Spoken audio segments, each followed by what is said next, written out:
雨だ、台風だ。現場マップですぐに確認。台風や災害時、全国の現場の状況を素早く把握しなければ。そんな時には現場マップです。現場マップの機能の一つ、気象情報の重ね合わせを紹介しましょう。雨雲、各種警報、台風など、マップ上で気象情報と現場を一目で確認できます。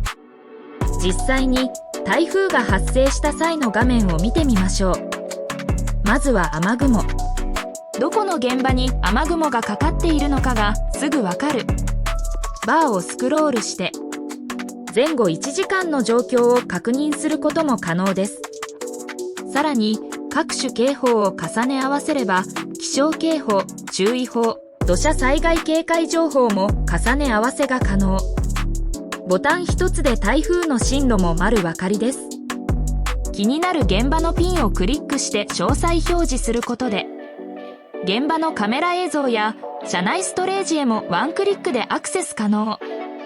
災害時などの急を要する現場確認も現場マップがお助けします。